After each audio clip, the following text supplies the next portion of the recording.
موضوع الدرس في مسألة الظهار وما فيها من الأحكام سورة المجادلة تفسير ابن كثير. الحمد لله رب العالمين والصلاة والسلام على أشرف الأنبياء وسيد المرسلين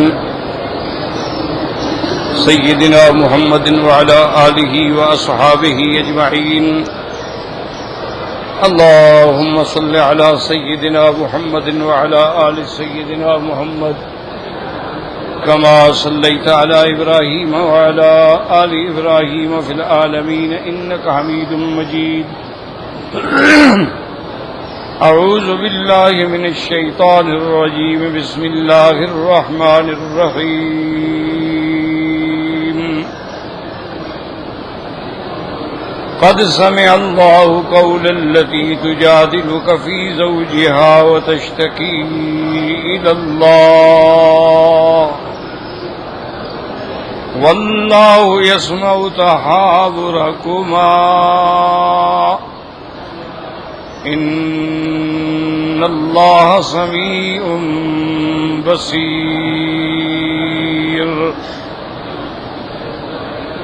الذين يظاهرون منكم من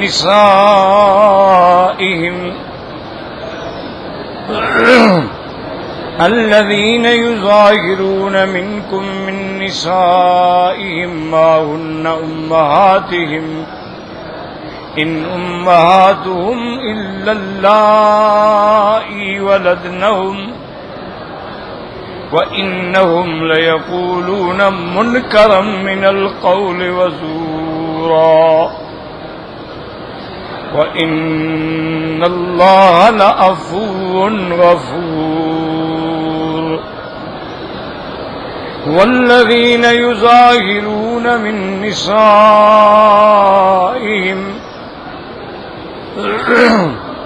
ثم يعودون لما قالوا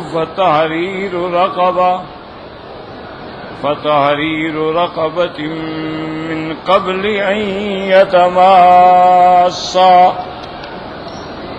ذلكم توعظون به والله بما تعملون خبير. فمن لم يجد فصيام شهرين متتابعين من قبل أن يتماسا فمن لم يستطع فإطعام 60 مسكينا ذلك لتؤمنوا بالله ورسوله وتلك حدود الله وللكافرين عذاب علیم.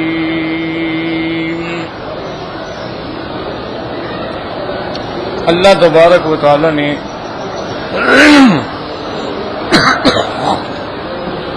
کلام مقدس کی ان آیات مبارکہ میں جو سورۃ مجادلہ کی آیات ہیں قصہ ظہار کے بارے میں ذکر فرمایا ہے. اور کل بھی میں نے عرض کیا تھا کہ بی بی خولہ بنت ثعلبہ کو اس کے خامد نے یہ کہہ دیا، اوس بن ابی الصامت نے، کہ انت علیہ کا ظہر امی، تم میرے لیے ماں کی پشت کے برابر ہو. اور یہ کلمات جو ہیں یہ تعبید تحریم مؤبدہ کے لیے ہوتے تھے کہ بس پھر ہمیشہ کے لیے عورت حرام ہو. تو وہ بھی فریاد لے کر حضور صلی اللہ علیہ وسلم کی خدمت میں آئی. حضور صلی اللہ علیہ وسلم نے فرمایا کہ بظاہر تو یہی ہے کہ تم اس پہ حرام ہو گئی. اس کے بعد اس نے بڑی فریاد کی اور ہر دفعہ حضور پاک صلی اللہ علیہ وسلم نے فرمایا کہ ما نزل فیک شیء، تیرے بارے میں کوئی حکم نہیں آیا ہے تو جب تک اللہ حکم نہ دے میں تو فیصلہ نہیں کر سکتا. اب اس بیوی نے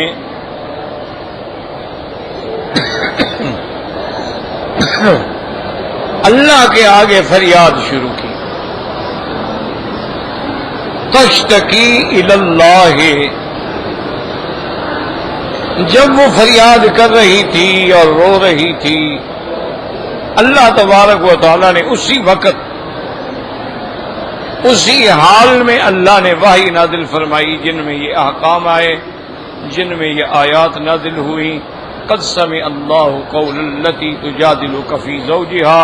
اسی لیے بی بی عائشہ فرماتی ہیں سبحان الذی وسع سمعہ، کہ پاک ہے اس کی ذات کہ جس نے ایک عورت کی فریاد کو عرش پہ سن لیا اور میں اسی حجرے میں تھی، لیکن میں نے کچھ سنا کچھ نہیں سنا، پوری طرح بات سمجھ نہیں آئی، لیکن یہ اس کی شان ہے کہ جس نے اس کی فریاد کو سن لیا.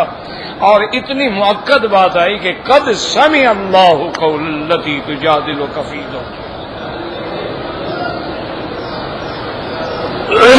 یہ بڑے شان والی بات ہوتی ہے. ایک دفعہ سیدنا امیر المومنین عمر بن الخطاب رضی اللہ تعالی عنہ جا رہے تھے اور راستے میں ایک بڑھی عورت تھی اور وہ گدھا پہ سوار تھی، آ رہی تھی تو اس نے روکا. حضرت عمر رک گئے اور اس کے بعد اس عورت نے سیدنا عمر رضی اللہ تعالی عنہ کو اتنا سخت لفظوں میں خطاب فرمایا، کہنے لگی تمہیں پتہ ہے انک تدعا عمیرا. ایک زمانہ تھا لوگ تمہیں عمیر کہتے تھے. عمیر تصغیر ہوتی ہے نا، یعنی چھوٹا سا. جیسے کہ حدیث میں آتا ہے کہ یا رسول اللہ ان انس خویدیموں کا، انس آپ کا چھوٹا سا خادم ہے، تو تصغیر ہمیشہ چھوٹے کے لیے. کہنے لگی ہاں تمہیں پتہ ہے انک تدعا عمیرا، ایک زمانہ تھا جب تمہیں لوگ عمیر کہتے تھے، ثم تدعا عمر، پھر اس کے بعد تم عمر بن گئے، اب تم امیر المومنین عمر کہلاتے ہو. اتق اللہ، اللہ سے ڈرا کرو. اب جناب بی بی واز فرما رہی ہے اور حضرت عمر آگے خاموش کھڑے، اور اس نے اتنی لمبی تقریر کی کہ 2 گھنٹے گزر گئے. صحابہ حیران کھڑے ہیں کہ امیر المومنین کو کیا ہو گیا. آخر اس بی بی نے تقریر ختم کی اور اجازت لی اور چلی گئی. تو ساتھیوں نے پوچھا، فرمایا کہ مالا گیا امیر المومنین لہذه العجوز، ایک بڑھیا کے لیے آپ 2 گھنٹے کھڑے ہو گئے. تو آپ نے فرمایا پتہ ہے تمہیں یہ کون بڑھیا ہے جس کی فریاد اللہ نے عرش پہ سن لی تھی، عمر فرش پہ نہیں سنے گا. تو فرمایا جانتے ہو یہ کون ہے؟ یہ تو وہ بڑھیا ہے، یہ تو خولہ ہے جس کی فریاد اللہ نے عرش پہ سن لی تھی. تو عمر کی کیا طاقت ہے کہ وہ فرش پہ کھڑے ہو کے اس کی بات نہ سنے؟ تو یہ شان ہوتی تھی. اسی لیے میرے آقا رحمت دو عالم محبوب دو عالم سیدنا محمد الرسول اللہ صلی اللہ علیہ وسلم بھی عبداللہ ابن ام مکتوم جو نابینا صحابی تھے، حضور ان کا اتنا احترام کرتے تھے کہ ایک دفعہ حضور کی خدمت میں مال غنیمت میں کچھ کوٹ آئے، جیکٹ سائیں کوٹ آئے، حضور پاک نے تقسیم کیے، صحابہ کو دیے. عبداللہ ابن ام مکتوم کو پتہ لگا کہ حضور کی خدمت میں کوٹ آئے تھے، جیکٹ آئے، اور آپ نے صحابہ کو تقسیم کر دیے. تو انہوں نے اپنے خادم سے کہا کہ بھی میری گدا لے آؤ، مجھے بٹھا کے لے چلو، مجھے کیوں نہیں دیا حضور نے؟ تو عبداللہ ابن مکتوم حضور کے دروازے پہ آئے اور آواز دی کہ یا رسول اللہ صلی اللہ علیہ وسلم انا عبداللہ ابن ام مکتوم، میں آپ کے دروازے پہ ہوں. تو تھوڑی دیر گزری، حضور صلی اللہ علیہ وسلم نے کوٹ ہاتھ میں اٹھایا ہوا تھا. ہاتھ میں اٹھا کے ساتھ لے آئے اور فرمایا عبداللہ میں نے تو اس لیے نہیں دیا تمہیں کہ کسی کے ذریعے نہ بھیجوں، میں تمہیں خود اپنے ہاتھوں سے دوں گا، اور دیکھو یہ کوٹ میں نے تیرے لیے چھپا کے رکھا تھا، دیکھو اس کے بٹن کتنا خوبصورت ہے۔ حضور ہاتھ لگا لگا کے بتلا رہے تھے۔ صحابہ نے پوچھا کہ یا رسول اللہ، فرمایا یہ تو ہے جس کی وجہ سے اللہ مجھ پہ ناراض ہو گئے۔ یہ وہ صحابی ہے جس کی وجہ سے اللہ نے قرآن نازل کر دیا کہ ابس وتولی ان جاءہ الاعمی۔ میرا مدنی جب نابینا صحابی آیا تو آپ نے تیوری چڑھا لی۔ یہ وہ شان والا صحابی ہے۔ عاتبنی فیہ ربی، اس کے بارے میں اللہ نے مجھ پہ عتاب فرمایا ہے۔ حضور ایک دفعہ جنگ پہ تشریف لے گئے تو آپ نے اپنے مصلی پہ اس نابینا کو امام بنایا۔ پر میں عبداللہ میں جا رہا ہوں اور میرے قائم مقام نبی کے مصلی پہ تم کھڑے ہو گئے۔ وجہ کیا تھی کہ حضور چاہتے تھے کہ یہ اتنے شان والا صحابی ہے جس کے لیے تیوری چڑھانا میرے اللہ نے بھی گوارا نہیں کیا ہے، تو مجھے تو اس کا اور زیادہ خیال رکھنا چاہیے۔ تو یہ مقام ہوتا۔ اور دوسری بات یاد رکھیں کہ اس سورت مبارک میں اور سارے قرآن میں ایسی کوئی سورت نہیں، یاد رکھو، جس میں لفظ جلالہ جو ہے ہر آیت میں آیا ہو۔ یعنی سارے قرآن میں کوئی ایسی صورت نہیں ہے، ویسے تو ہر صورت میں ہے، لیکن جس صورت کی ہر آیت میں لفظ جلالہ ہو۔ بھائی بیٹھ جاؤ یار، مہربانی کرو، کیوں تک لا حول ولا قوت الا باللہ العلی العظیم۔ دنیا بدل جائے ہمارا حاجی نہیں بدلے گا، نہ آزاد بدلیں گے۔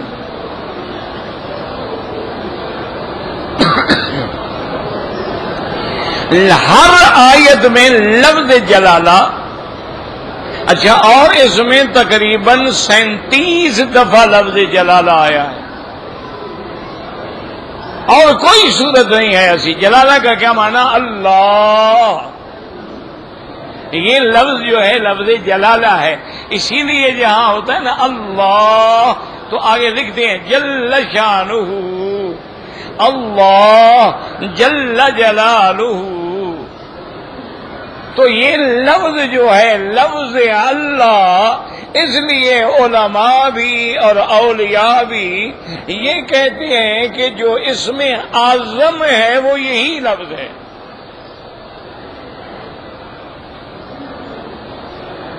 ویسے تو بہت سارے احادیث میں روایات ہیں، حضور پاک نے ایک دفعہ فرمایا کہ اگر کوئی لا الہ الا انت سبحانک انی کنت من الظالمین، آپ نے فرمایا اللہ کا یہ وہ نام ہے الذی اذا دعی بہ اجاب، جو بندہ اس کے ساتھ دعا کرے گا اللہ ضرور قبول فرماتے ہیں۔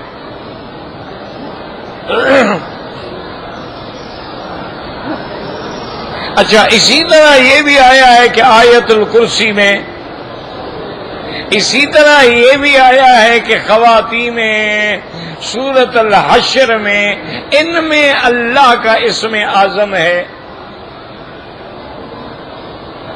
اسم اعظم کا معنی یہ ہوتا ہے کہ جس سے دعا کی جائے تو فوراً قبول ہو جائے۔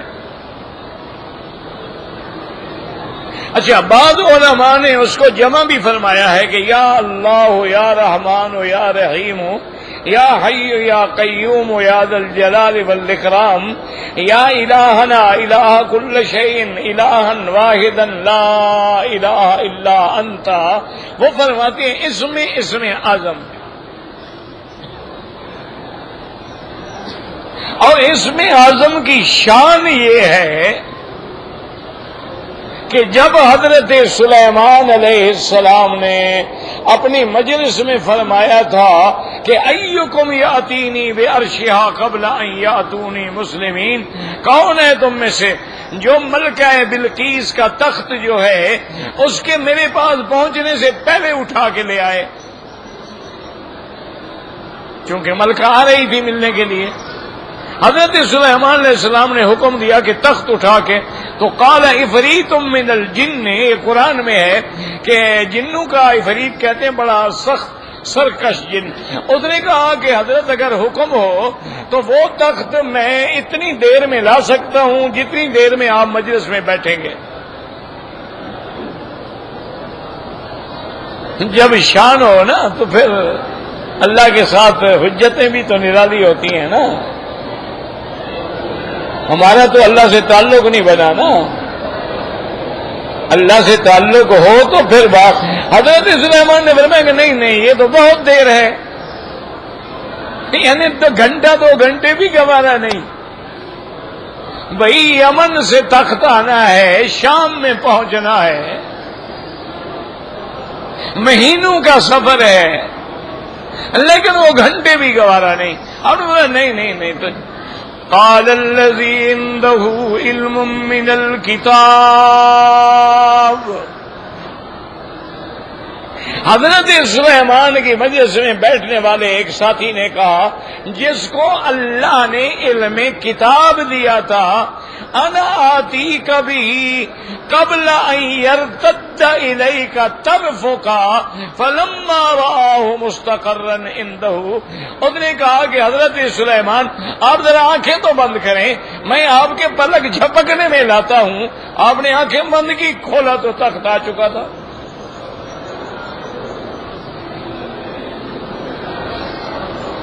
تو اس پر علماء اور محدثین نے لکھا ہے کہ قال الذی عنده علم من الکتاب والا بندہ جو تھا اس کے بعد وہ علم اسم اعظم کا تھا، اور اسی میں اپنے عقیدوں کی بھی اصلاح کیا کرو، صرف تقریریں نہ سنا کرو، عقیدہ ہوگا تو جنت ملے گی، ورنہ ساری زندگی تہجدیں پڑھتے رہو، دھیلے کے برابر بھی نہیں ہے۔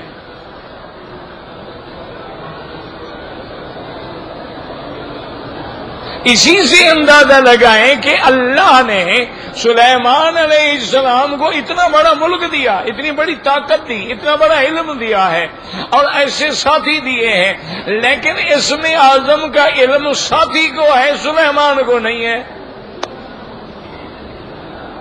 اللہ کی مرضی ہے،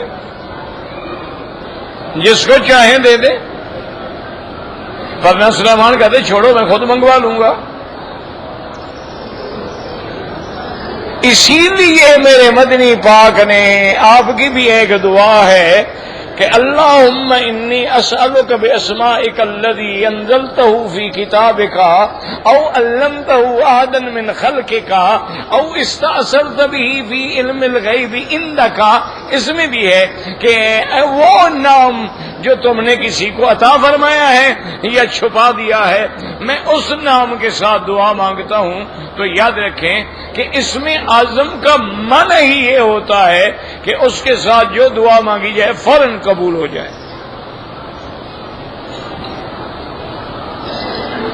اور بعض علماء، اکثر علماء اور اولیاء یہی کہتے ہیں کہ باقی جتنے اللہ کے نام ہیں، الرحمن، الرحیم، العزیز، الحکیم، المؤمن، المہیمن، العزیز، الجبار، المتکبر، وہ کہتے ہیں وہ سارے صفاتی اسماء ہیں، اس میں ذات جو ہے وہ اللہ ہے۔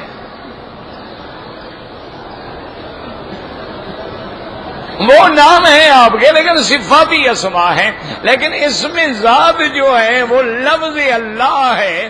اور یہاں پر اللہ والوں نے بڑی عجیب بات لکھی ہے، انہوں نے کہا کہ ہر مختلف لوگ پیدا ہوئے، مختلف مذاہب پیدا ہوئے، کسی نے سورج کو خدا بنایا، کسی نے چاند کو خدا بنایا، کسی نے آگ کو خدا بنایا، کسی نے بتوں کو خدا بنایا، ان کا نام الہ بھی رکھا، ان کا نام لات، منات، عزا، حبل بھی رکھا، لیکن کوئی باطل بھی اپنے جھوٹے خدا کا نام اللہ نہیں رکھ سکا۔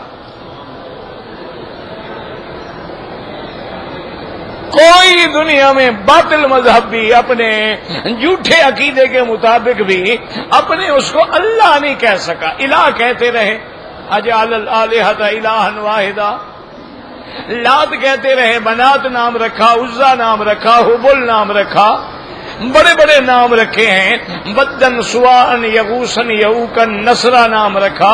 حضرت نوح علیہ السلام کے زمانے میں بھی 5 پیر تھے نا، بدن، سوان، یغوسا، یعوقا و نصرہ، یہ 5 پیر وہاں سے چلے آ رہے ہیں۔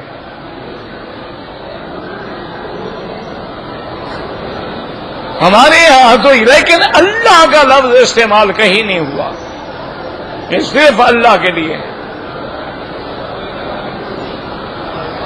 لیکن اس کے لیے شرط یہ ہے کہ ایک اولیاء اللہ تھے، ان کے پاس ایک مرید تھا، وہ حضرت کے پیچھے پڑ گیا کہ حضرت آپ کے پاس اسم اعظم ہے، مجھے سکھائیں۔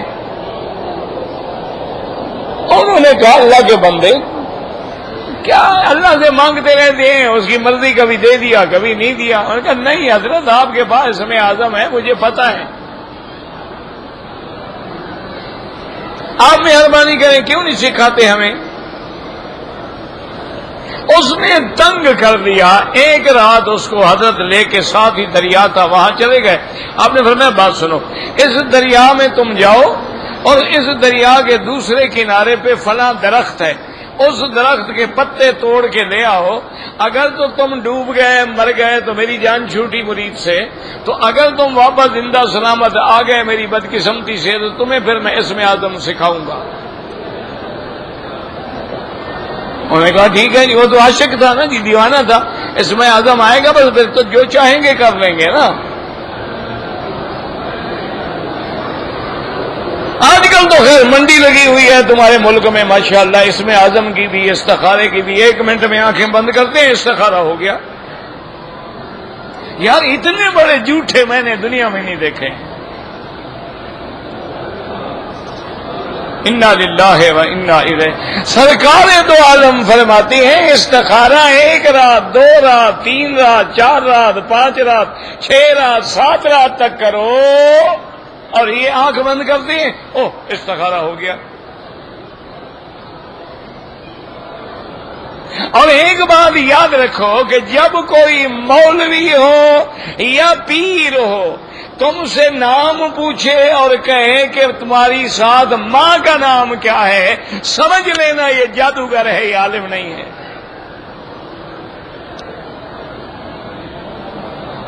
ایک پکی نشانی یاد رکھ لو، اللہ کہتا ہے باپ کا نام لو، یہ ماں کا نام کیوں پوچھتے ہیں؟ یہ خاص علامت ہے اہل باطل کی۔ اور بہرحال یہ جن تابع ہیں، موکلات کو ہم بلاتے ہیں، یہ سارا 101% جھوٹ ہے۔ ان کے جن کسی یہودی کو بھی نہیں مارتے، ان کے جن مسلمان برباد ہو رہے ہیں قیدوں میں پڑے ہیں ان کو بھی نہیں چھڑاتے، اچھے جن تابع ہیں ان کے، وہ بھی حلوہ خور بن گئے ہیں۔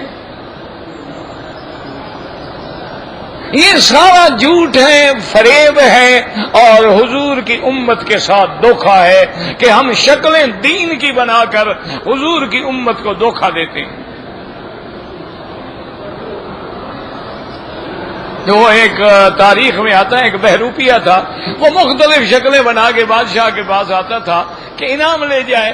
وہ جب بھی آتا تو بادشاہ کہتے یار تم تو فلاں ہو نا، اور نے کہا ہاں جی ہوں، تو انہوں نے کہا جب میں نے پہچان لیا تو انعام کس بات کا؟ انعام تو تب ہوگا نا میں تمہیں پہچان نہ سکوں۔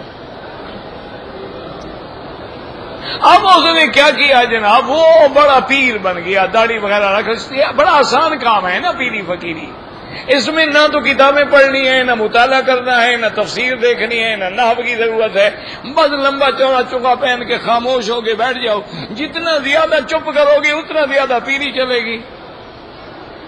جہالت پہ بھی پردہ پڑا رہے گا، جب بولے گا نہیں تو کیا پتا جاہل ہے عالم ہے۔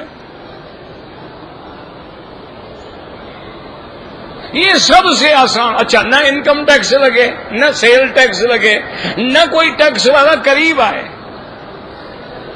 مزار میں بس کپڑا 3-4 میٹر ڈال کے بیٹھ گیا، بس سمجھے مل لگ گئی۔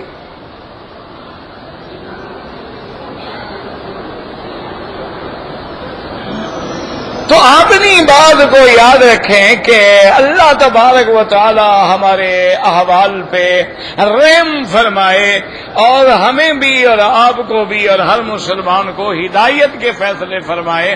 تو بہرحال یہ ہے جی کہ اس بندے نے جب حضرت کو بڑا تنگ کیا، اس میں عزم سکھاؤ، اس میں انہوں نے کہا ٹھیک ہے جاؤ ادھر، وہ دریا میں گیا، اچھا مرتا مرتا آ گیا اور وہ پتے بھی لے آیا، اور میں نے کہا حضرت اب تو میں نے شرط پوری کر دی ہے نا، اب تو مجھے اس میں آدم سکھائیں۔ اور نے کہا بیٹا بات سنو، جب تم دریا میں آئے تم پر کوئی ایسا مشکل گھڑی بھی آئی جب تمہیں یقین ہو گیا ہو کہ میں ڈوب جاؤں گا؟ اور نے کہا حضرت جب میں واپس آ رہا تھا نا تو ہاتھ پاؤں شل ہو گئے اور کام چھوڑ دیا، اب مجھے 100% یقین ہو گیا کہ اب ڈوبا اب مر جاؤں گا۔ انہوں نے کہا اس وقت تم نے کیا کہا تھا؟ کہا میں نے کہا یا اللہ۔ انہوں نے کہا یہی اسم اعظم تو ہے اللہ کے بندے۔ انہوں نے کہا یہی اسم اعظم ہے، شرط یہ ہے کہ اس طرح پکارو جیسے تم نے آج پکارا ہے۔ جب تم اس انداز میں پکارو گے تو پھر کام ہو جائے گا، اور اگر اس انداز میں نہیں پکارو گے تو پھر کام نہیں ہوگا۔ اسم اعظم کا تو یہ واحد صورت ہے جس میں اسم جلالہ 37 دفعہ آیا۔ قد سمع اللہ قول التی تجادلک فی زوجها وتشتکی الی اللہ واللہ یسمع تحاورکما ان اللہ، ایک آیت میں 4 دفعہ۔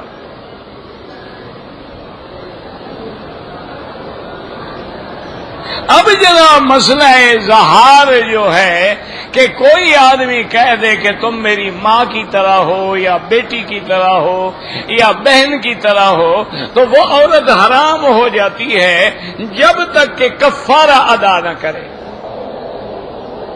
اللہ نے راستہ تو نکال دیا لیکن اللہ نے سزا بھی رکھ دی کہ ایسی بات کیوں کہتے ہو بدبختو؟ ماں تو وہ ہوتی ہے جیسے جینا ہے، یہ کہتے ماں ہو گئی، اتنا جھوٹ بول رہے ہو، اتنا گندی بات نکالے ہو، بیوی کو ماں بنا رہے ہو۔ لیکن اللہ نے رستہ عطا فرما دیا۔ جب آیت اتری حضور پاک نے اس کے شوہر کو بلایا، آپ نے فرمایا کہ بھائی اللہ نے مہربانی کر دی ہے، راستہ نکل آیا ہے، اب کفارہ یہ ہے سب سے پہلے فتحریر رقبہ کہ ایک غلام لے کے خرید کر کے آزاد کر دو، لیکن میاں بیوی پہلے ہاتھ نہ لگانا جب تک کفارہ نہ دو، ایک دوسرے کے قریب نہیں جانا ہے، کیوں حرام ہو گئی نا، کفارہ دو، حلال ہو تو پھر جاؤ۔ اس نے کہا حضور آپ کہتے ہیں غلام آزاد کرو، میرے پاس غلام کہاں آیا، یہ میری گردن اپنی تو ہے اور تو کوئی غلام نہیں ہے۔ آپ نے بولا اچھا تم گھبراؤ نہیں، آگے اللہ فرماتے ہیں کہ اگر غلام نہیں آزاد کرتا تو 2 مہینے کے روزے رکھے لیکن متتابعین، کیا مانا ایک روزے کا درمیان میں ناغا نہ کرے، 60 روزے رکھنے ہیں متواتر، اگر چھوڑے گا پھر ابتدا سے شروع کرو۔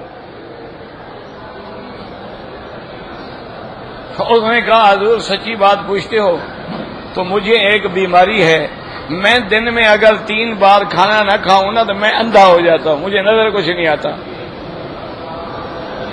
اس نے کہا یا رسول اللہ میں بیمار ہوں، میں 3 دفعہ 4 دفعہ تھوڑا تھوڑا کر کے نہ کھاؤں تو میری نظر جواب دے جاتی ہے، میں تو اندھا ہو جاتا ہوں، میں 60 دن کے روزے کیسے رکھوں گا، کون میرے ہاتھ پکڑے گا؟ حضور نے فرمایا کہ اچھا ٹھیک ہے، پھر اللہ نے ایک اور حل بھی رکھا ہے، اطعام 60 مسکینا، کہ 60 مسکینوں کو کھانا کھلا دو۔ اس نے کہا حضور میرے پاس تو اپنے بیوی بچوں کا بھی مشکل سے ہے۔ حضور نے فرمایا اچھا بھی ہم تمہاری مدد کریں گے۔ تو اتفاق سے حضور کی خدمت میں 15 سا کھجور آئی، آپ نے فرمایا 15 سا یہ لے جاؤ، 15 سا تم خود کہیں سے پیدا کر کے 60 مسکینوں کے ایک ایک سا کر کے دے دو تاکہ تمہارا کفارہ ادا ہو جائے۔ اچھا اسی طرح بے عین ہی خدا کی شان ہے، ایک اور صحابی سے غلطی ہوئی، یہ تو کفارہ ہے زہار کا۔ کیا مانا؟ جو کہے میری ماں کی طرح ہو، میری بیٹی کی طرح ہو، میری بہن کی طرح ہو، تو وہ حرام ہو جاتی ہے جب تک کفارہ ادا نہ کرے۔ اچھا ایک کفارہ اور ہے، وہ بھی اسی طرح کا کفارہ ہے کہ اگر کوئی آدمی رمضان کے مہینے میں روزے کی حالت میں بیوی سے جماع کر لے تو اس پہ بھی یہی کفارہ ہے۔ ایک صحابی سے غلطی ہو گئی،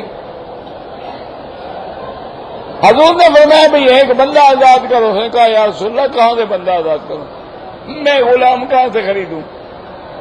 آپ نے فرمایا بس 2 مہینے کے روزے رکھو۔ حضور نے کہا یا رسول اللہ میں تو عورت کے بغیر رہ نہیں سکتا، میں تو رمضان کا روزہ بھی رکھ سکا تو 2 مہینے کے کیسے رکھوں گا؟ اس نے کہا حضور مجھ سے تو رمضان میں بھی صبر نہیں ہوا، رات میں تو عورت حلال ہوتی ہے نا، مجھ سے تو دن میں بھی صبر نہیں ہوا تو میں غلطی کر بیٹھا، میں جب 2 مہینے کے روزے رکھوں گا میں تو روز غلطی کروں گا۔ حضور نے فرمایا کہ یہ بھی ٹھیک ہے تمہاری بات، تو اب ایسا کرو کہ 60 مسکینوں کو کھانا کھلاؤ۔ اور نے کہا یا رسول اللہ 60 مسکینوں کو کھانا کہاں سے کھلائیں، ہمارے گھر میں تو ایک وقت کی روٹی ہے اور دوسرے وقت کی روٹی نہیں ہے۔ ابھی وہ باتیں کر رہے تھے کہ حضور کی خدمت میں 60 سا کے قریب کھجور آئی ہدیہ۔ آپ نے فرمایا بلاؤ میرے صحابی کو، اس کو بلایا۔ آپ نے فرمایا دیکھو یہ لے جاؤ اور جا کے غریبوں کو مسکینوں کو کھلا دو۔ اور نے کہا حضور مدینے میں مجھ سے بڑا مسکین ہی کوئی نہیں ہے۔ حضور نے فرمایا اچھا جاؤ تم کھا لو۔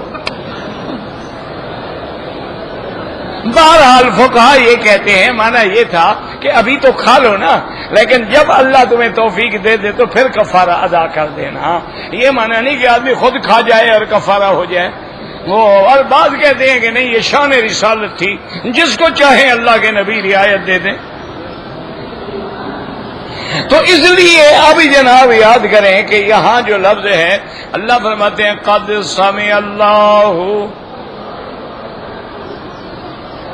سمع اللہ نے تحقیق سن لیا، تو یہ ماضی کا صیغہ ہے نا، یاد رکھو سامعہ ماضی کا صیغہ ہوتا ہے، یسمع مضارع کا صیغہ ہوتا ہے۔ ماضی گزرے وقت پہ دلالت کرتی ہے، مضارع حال اور استقبال پہ دلالت کرتا ہے۔ لیکن یہاں لفظ ہے کہ قد سمع اللہ، تو علماء نے لکھا کہ حضور کی خدمت میں تو وہ عورت آئی تھی نا، تو کافی دیر تک وہ کہتی رہی، تو اللہ نے جب وحی نازل کیا ہے اس سے تو پہلے یہ جھگڑا ہو رہا تھا، اس لیے اللہ نے ماضی کا صیغہ لگایا۔ میرا مدنی ہم نے پہلے ہی سن لیا،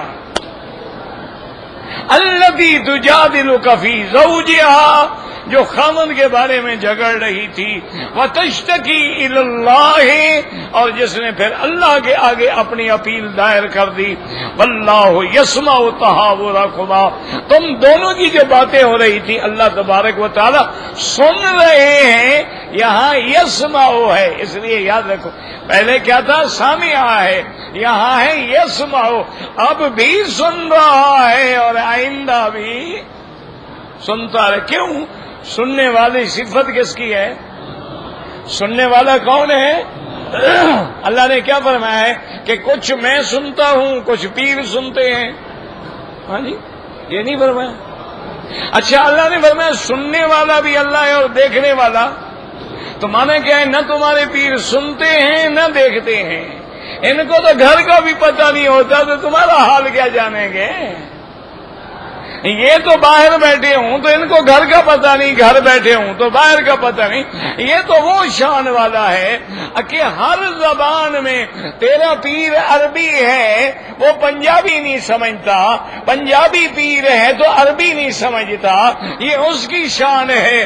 ہر بولی والا حرم میں پکار رہا ہے، سب کی سن بھی رہا ہے، سمجھ بھی رہا ہے، دیکھ بھی رہا ہے اور دے بھی رہا ہے۔ یہ شان صرف میرے اللہ کی ہے۔ اللہ سے دعا کریں اللہ ہمیں صحیح عقیدہ نصیب فرمائے۔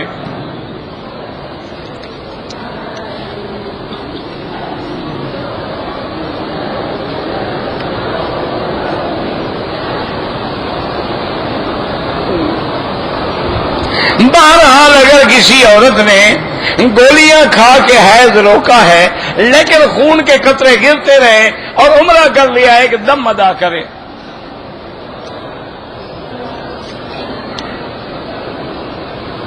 طواف جب کرنا ہو تو ایک کے لیے، حج ایک کے لیے، عمرہ ایک کے لیے، یہ نہیں کہ ایک حج کرو سارے جہان کے لیے ہو جائے. طواف کے بعد آب زمزم پینا کوئی ضروری نہیں، پیو پیو نہ پیو نہ پیو.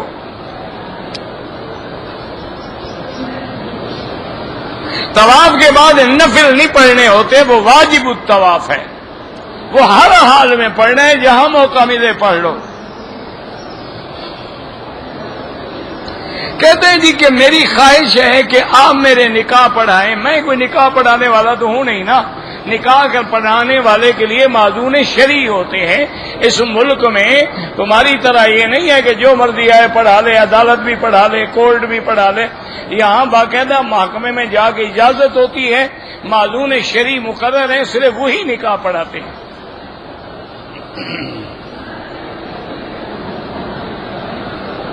ایک آدمی نے عمرے کے لیے آیا جدے سے، عمرہ مکمل کرنے کے بعد واپس جدے چلا گیا اور بال جدے میں جا کے منڈوائے، دم پڑ گئی. سارا کام مکے میں ہوتا ہے، بال بھی حرم میں کٹوائے جاتے ہیں.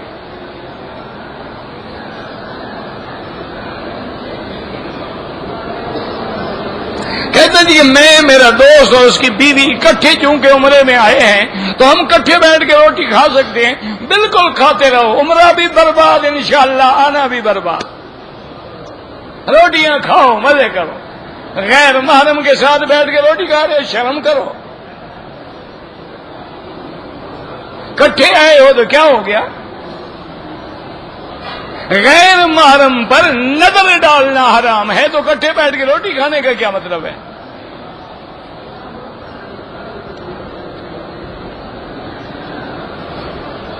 کہتے ہیں جی کہ یہاں کچھ عورتیں ایسی ہیں اوپر برقع ہوتا ہے اور نیچے جین ہوتی ہے. شکر کرو اوپر تو جین نہیں نا، پھر بھی کچھ حیا تو ہے، برقعے میں چھپایا ہوا ہے. تمہارے ہاں تو جین اوپر ہے تو عورت اندر ہے. وہاں تو باقاعدہ ٹائٹ سکن جینز پہنی جاتی ہے نا، تاکہ ایک ایک عضو چیخ چیخ کر بتائے کہ میں کہاں ہوں.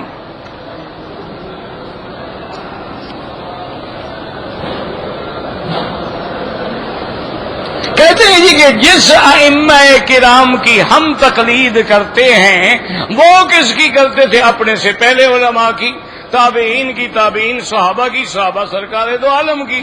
یہ بھی کوئی بات ہے؟ یہ تو وہی جاہلوں والی بات ہے نا کہ ہم تو امام کی نیت کر رہے ہیں، اس کے پیچھے امام کس کی نیت کر رہا ہے؟ اپنے عقل کا علاج بھی کرا.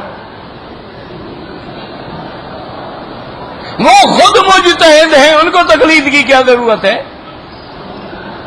تقلید تو میرے جیسا جاہل کرتا ہے، جو عالم ہے مجتہد ہے، اس کو کیا ضرورت ہے تقلید کی؟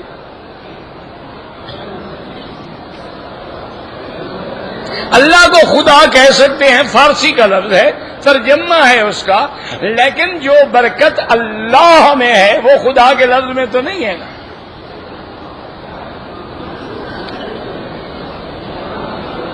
کہتے ہیں جی کہ احرام کی چادریں سفید کوئی بھی رنگ ہو سب جائز ہے، کوئی سفید افضل ہے. حضور کو مردوں کے لیے سفید رنگ زیادہ پسند تھا. آپ نے فرمایا کہ سفید رنگ زندگی میں بھی اور موت میں بھی، یعنی کفن بھی سفید ہو. لیکن اگر کوئی رنگ دار چادر ہے کوئی مسئلہ نہیں.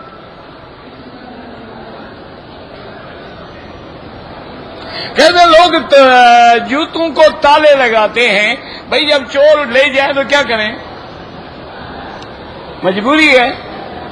زمانہ تو عجب یہ آ گیا نا کہ لوگ حرم میں بھی جوتے اٹھا لیتے ہیں.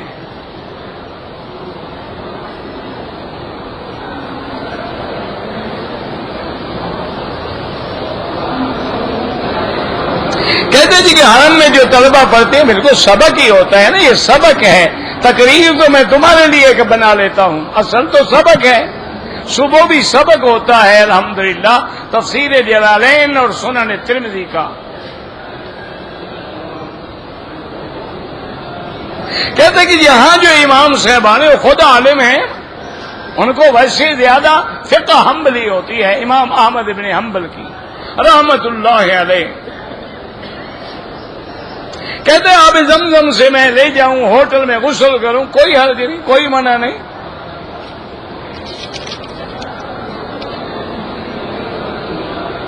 نماز جنازہ میں 3 صفحے ہوں 5 ہوں، یہ کوئی بات نہیں ہوتی. اصول یہ ہے کہ ان اللہ وتر یحب الوتر. اب حرم میں کیسے ہم 3 4 5 گنے، کہاں سے گنوگے؟ ادھر والے گنوگے، ادھر والے، ادھر والے، ادھر کہاں سے گنوگے؟ ایسے بس صفوں پہ زور ہے، عقیدے میں شرک ہے. صفیں 3 بناؤ لیکن سجدہ قبر پہ کرو.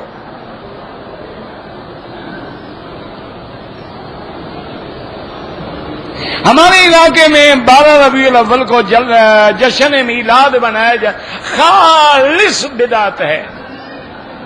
سرکار دو عالم کے زمانے کے 600 سال بعد ایک نجم الدین بادشاہ تھا جس نے یہ بدعت رائج کی ہے. غیر موقدہ سنتیں کیسے پڑھیں؟ جیسے موقدہ پڑھتے ہو. نبی پاک میں درود جو نماز میں پڑھتے ہو سب سے افضل درود یہ ہے. مرنے والے کے گھر میں جو 7 جمعراتیں ہوتی ہیں یہ مولوی کے پیٹ کا مسئلہ ہے، قرآن حدیث کا مسئلہ نہیں ہے. مولوی کہاں سے کھائیں؟ تم نے کبھی مولوی کو کھانا کھلایا ہے؟ اتنے عرصے سے میں پڑھا رہا ہوں، کب آپ نے مجھے کھانا کھلایا؟ تو مولویوں نے بھی سوچا کہ یہ قوم قابو نہیں آتی. انہوں نے کہا بابا تیسرے دن کل شریف، پھر 7 جمعرات شریف، پھر 40واں شریف، اتنے میں انشاءاللہ کوئی اور شریف بھی مر جائے گا. یہ مولویوں کا مسئلہ ہے. ویسے کھانا کھلانا دونوں حرام ہیں.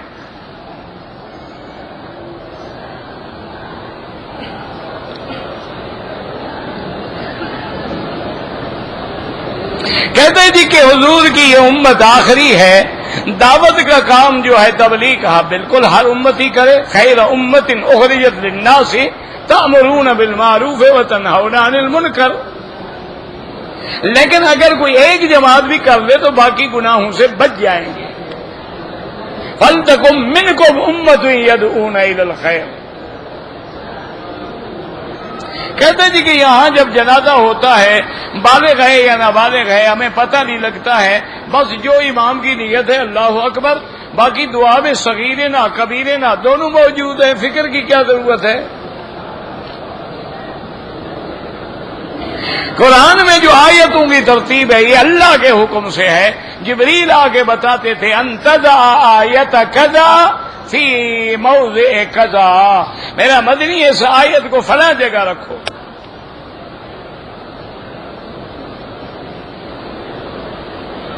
میرے اللہ نے 2 لڑکے دیے ہیں، 1 لڑکی دی ہے.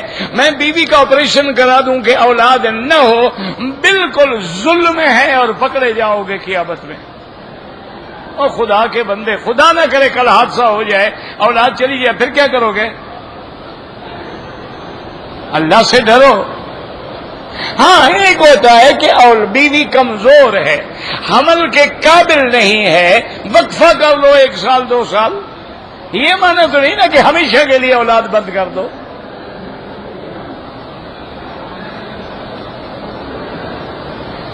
حجر اسود کو ہاتھ سے اشارہ کریں، سینہ کریں تو ٹھیک ہے، چلتے کریں ٹھیک ہے. مسجد کے باہر اتارا جاتا ہے، جہاں بھی اتارا جاتا ہے. صاف بات ہے حکومت نے تو جگہ بنائی ہے جوتے رکھنے کی، تم نہ سمجھو تو کیا کریں؟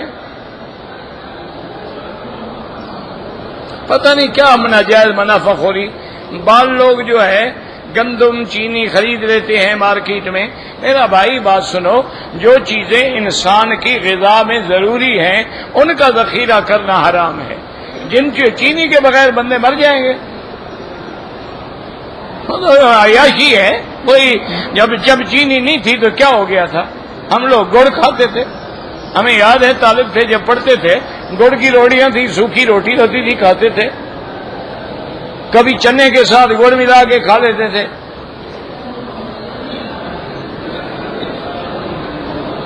کہتے ہیں جی کہ متع جو ہے وہ شیعہ کرتے ہیں، متع حرام ہے جو بھی کریں. اللہ کے نبی نے منع فرما دیا کہ لا متعۃ فی الاسلام. اللہ کے قرآن نے بتا دیا والذین یحافظون علی فروجہم الا علی ازواجہم او ما ملکت ایمانہم، کہ جو اپنی شرمگاہوں کو اپنی بیوی یا باندی، وما وراء ذلک، اس کے علاوہ جو ہے وہ ظلم ہے.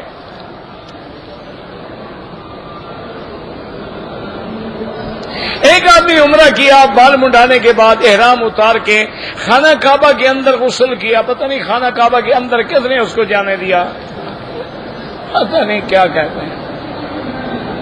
اگر منت مانی جائے کہ میرا فلاں کام ہو جائے، ویسے بات یاد رکھو حضور پاک نے فرمایا کہ منت ماننے سے دھیلے کا فائدہ بھی نہیں ہوتا.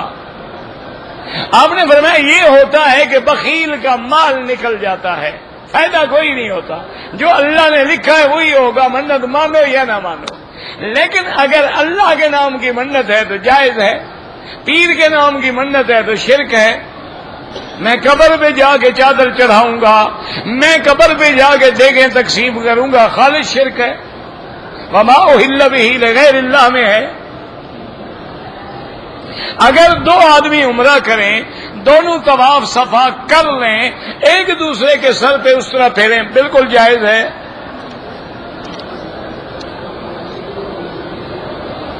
کسی کے نام پہ آپ نفلی طواف اپنے لیے کرو، بعد میں دعا کرو اللہ اس کا ثواب فلاں کو دے. کہتے جی کہ اللہ نے قرآن نازل کیا ہے، نبی پاک کی فرمان جو ہے وہ حدیث مصطفیٰ ہے، اس کے بعد جو 4 امام ہیں، تو پھر تم بھی تو بخاری نہ پڑھو. حضور پاک نے تو بخاری شریف نہیں لکھی، نہ مسلم لکھی ہے، نہ سیاہ ستہ لکھا ہے، پھر تم کہاں سے یہ 6 کتابیں لے آئے؟ معنی یہ ہے لکھنے والا بخاری ہے، بات محمد مصطفیٰ کی ہے، بتانے والا ابو حنیفہ ہے، بات محمد مصطفیٰ کی ہے، تو بات تو حضور کی ہے.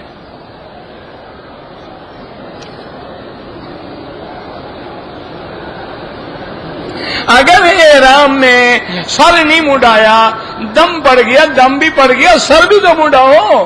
جب تک سر نہیں منڈاؤ گے گویا تم احرام میں ہو. سر بھی منڈاؤ اور دم بھی ادا کرو. اگر پیسے نہیں ہیں 10 روزے رکھ لینا. کہتے جی کہ اگر ایک آدمی کو دم پڑ جائے، ہم 10 آدمی عمرے پہ آئے ہیں، باقی کو اس کا گوشت کھا سکتے ہیں. اگر غریب ہو تو کھا سکتے ہو، اگر امیر ہو تو نہیں کھا سکتے.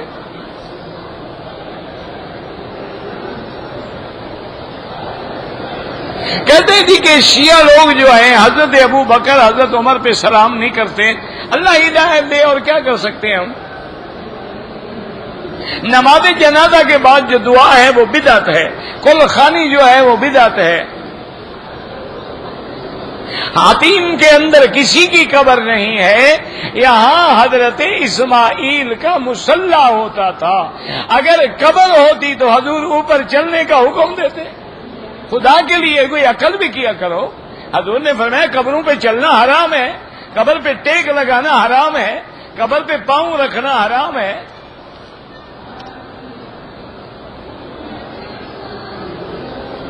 میجاب احمد کا مقام جو ہے یعنی طرف یہی تھی، ورنہ تو صاحب بات ہے اب بھی دیوار اسی جگہ ہے نا جہاں قریش نے رکھی تھی.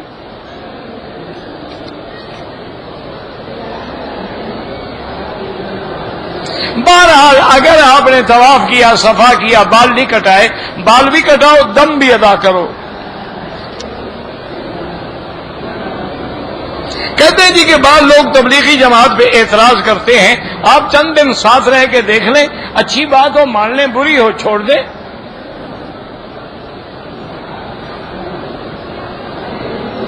امام کے پیچھے فاتحہ حنفی حضرات نہ پڑھیں، شافعی ہے پڑھا کریں. ہم تو کسی سے جھگڑا نہیں کرتے. عمرے میں جب واجب چھوڑو گے تو دم پڑ جائے گا.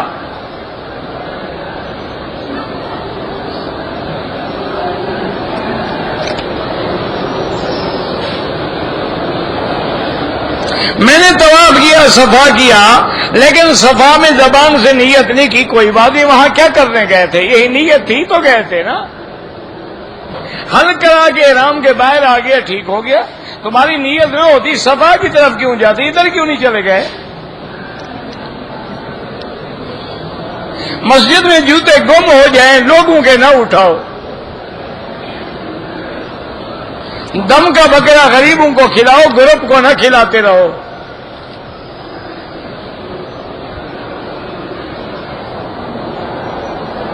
بہرحال جو لڑکا صحیح کام کرتا ہے اللہ اس کو اجر دے گا، اور جو غلط کرتا ہے اپنا گناہ بھگتے گا۔ بہرحال خواب کسی اور کو بتائیں، مجھے نہیں پتا خواب کا۔ عورت پردے میں نماز پڑھ سکتی ہے، گزارش یہ ہے کہ نماز میں چہرہ کھلا ہو، ہاتھ بھی کھلے ہو، دوپٹے کے اندر باندھے اور اچھی بات ہے، لیکن ہاتھ کھلے ہوں، پاؤں بھی اور چہرہ بھی، کیونکہ جب آدمی نماز میں ہوتا ہے تو کون بدبخت ہے جو عورتوں کو دیکھے گا؟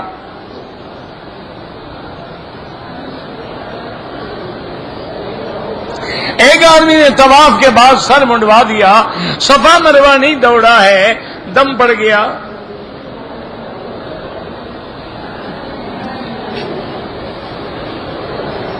رمضان کے مبارک مہینے میں اگر رات کو میاں بیوی ملے تو کوئی آدمی، تو قرآن ہے احل لکم، اللہ نے رات میں حلال کر دیا ہے۔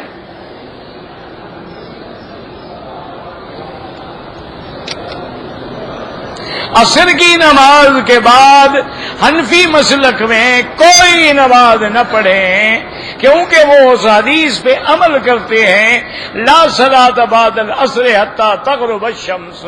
باقی ائمہ فرماتے ہیں حرم میں اجازت ہے، گنجائش ہے، باہر وہ بھی نہیں اجازت دیتے۔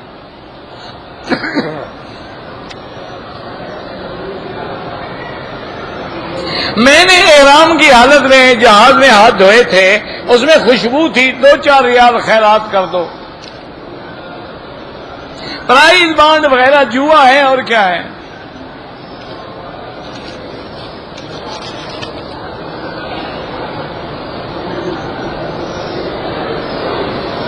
اللہ پاک شفا عطا فرمائے، اللہ ہر بیمار کی بیماریاں دور فرمائے۔ قبروں کو مٹا کے، جو قبریں ہیں وہ قبریں ہیں، مت مٹاؤ ان کو۔ مسجد بنانی ہے اور بناؤ، اور جگہ بناؤ، قبر والی جگہ پر تو مسجد بنانا بھی منع ہے۔ ربنا تقبل منا انك انت السميع العليم وتب علينا انك انت التواب الرحيم اللهم اجعل لنا وللمسلمين من كل هم فرجا ومن كل ضيق مخرجا ومن كل بلاء عافيا اللهم لا تجعل مصيبتنا في ديننا ولا تجعل الدنيا اكبر اكبر اكبر اكبر اكبر اكبر اكبر اكبر اکبر اکبر اکبر